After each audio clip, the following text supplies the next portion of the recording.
Go again.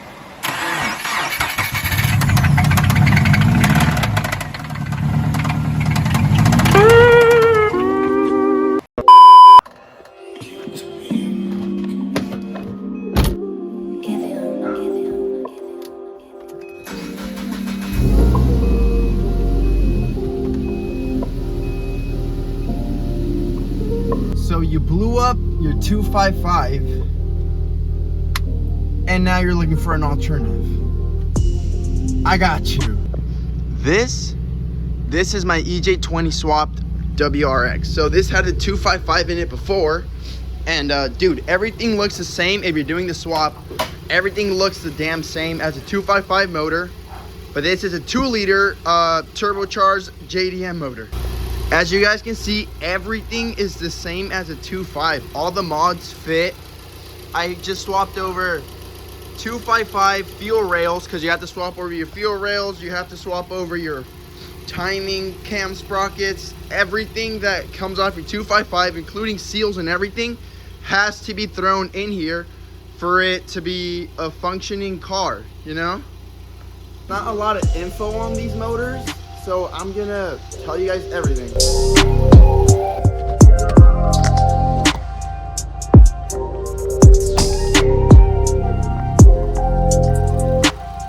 So here's a car that has a 20X in it.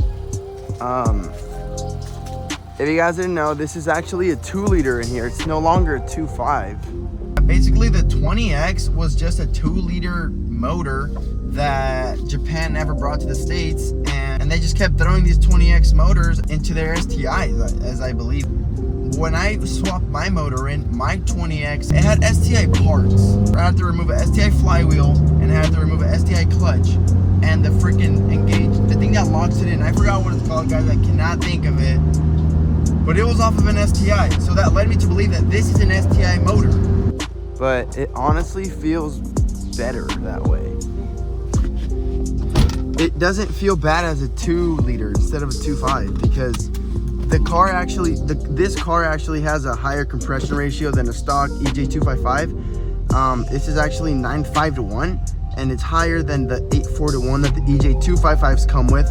So, meaning that this car requires less boost to pick itself up and get going. You don't have to push your turbo as much in order to get this car moving, because it's got balls within itself. It doesn't need as much boost to make the power you want it to make. You really don't. Another plus about the 20X is that it is going to be cheaper to swap into your car, because EJ255s tend to run anywhere between like $4,500 to $5,000. They're kind of expensive, and 20X usually you can find it from like $1,500 to under $1,000. They're fairly available. Like, for example, this one, I got it, for example, this 20X, I got it for $1,600, and it has 50K miles on it, so that goes to show how readily available they are, and cheap. So yeah, there's a speculation on a 20X being more reliable than a 255. There is talk about that, and there is proof that a 20X has a lot more forged internals than the 255. Just because, well, they both have forged crankshafts, but the 20X actually has forged crowns, as to where the 255 has aluminum. So yeah, some people say that there's more than just the crowns of the crankshaft, but you know, I think it also just depends. There's people that say that the 20Xs are open blocks and closed decks that you just get like random, and on a cheaper motor, yeah man, they're screwing us. Something that I really need to tell you guys about this swap is that without a standalone ECU, this swap is all junk and it's worthless. I mean, you can run this car without a standalone ECU. I'm talking about the dual AVCS on these cars, on this motor. I mean, you can run it with the dual AVCS just disconnected, and it's just gonna be off, and that's not a problem. But the thing is, these EJ20Xs, they're supposed to use that dual AVCS, so you want it there. And if you don't have it there, you don't reach peak performance. And what's the point of doing all this if you're not gonna be able to hit peak performance? please don't forget to get an ECU to go along with your motor, just to save you the hassle of not making enough power because you didn't use your dual AVCS right, and you left it unplugged. Let's say you left your dual AVCS unplugged. Now you're not making power, baby. Yeah, your car runs, but what's the point in that, right? So that's where a standalone ECU comes in, and basically that just lets your engine management do whatever it wants. So for example, I'm running a Link ECU, and that's how I'm able to run the dual AVCS on my exhaust and my intake cams on both sides of my car. And due to that, I'm able to rev out my car to 7,500 RPM safely.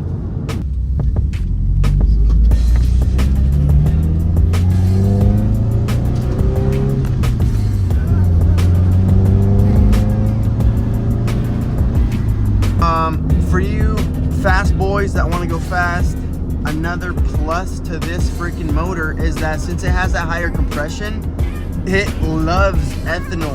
This car runs so freaking amazing on ethanol. And it's easier to tune on ethanol than it is on pump gas, just due to the high compression ratio with the dual AVCS. It's a little tricky, so you need to get yourself a good tuner to be able to do that, to be able to make the good power on this car reliably. For example, this car is only running right now 16 PSI. I think it was 16 or 17 PSI, and it's making good power. It's making almost the same power as it was back then on 20 pounds, maxing out the turbo and shit. So this motor is pretty good, guys. Pretty good stuff. So was it easy swapping a 20X into a 255? Yes and no. So at the time, I was working at a Subaru dealership, and I had all the all-data stuff there to be able to do the swap right, what I was missing, what I needed. So in that case, it was somewhat easy, but honestly, if I didn't have the guys working at the shop with me, it would have been a really hard swap because there's a lot of misinformation. Yeah, because nobody wants to spend so much money just to not be able to get their car running again, right? Another plus over the 20X to the 255, in my opinion, it sounds a little better. It sounds more raspy since it's a lower displacement. It has a different tone to it. It might also be because I connected Tomei equal link headers to it. I've heard sound clips of them on the internet, and not gonna lie, they just sound good. And another pro to this motor is that everything from your 255 and all your accessories, like your power steering, your secondary air pump, your intake manifold, your fuel rails, everything that you unbolt off of that 255, everything bolts onto your 20X like nothing, like if it belonged there. It might not come like that, but once you get your 20X, strip your 255 down to your long block and just swap over the parts. Just simple as that. It's that easy. When you have a 20X, you have to keep buying parts as if you had a 255, because all the 255 parts are interchangeable. They just bolt on, like I said, like if they belong there.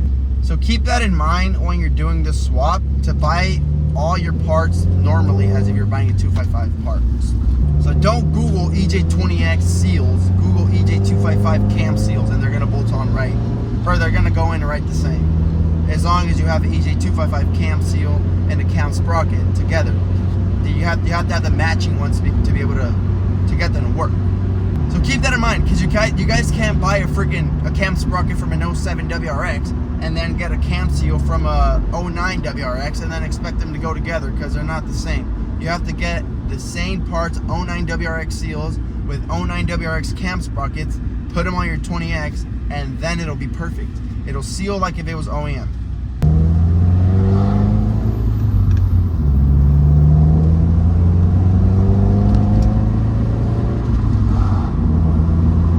It's inexpensive, it is reliable, it makes power,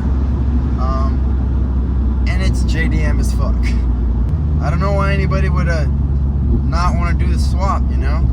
And if you get all the information right, and if you do the swap right, you do your dual AVCS sensors, you get your ECU, you get yourself a good tuner, and you put some good add-on parts to this motor, and dude, you have a killer WRX, or STI, or whatever the hell you put it in. So here's a car that has a 20X in it.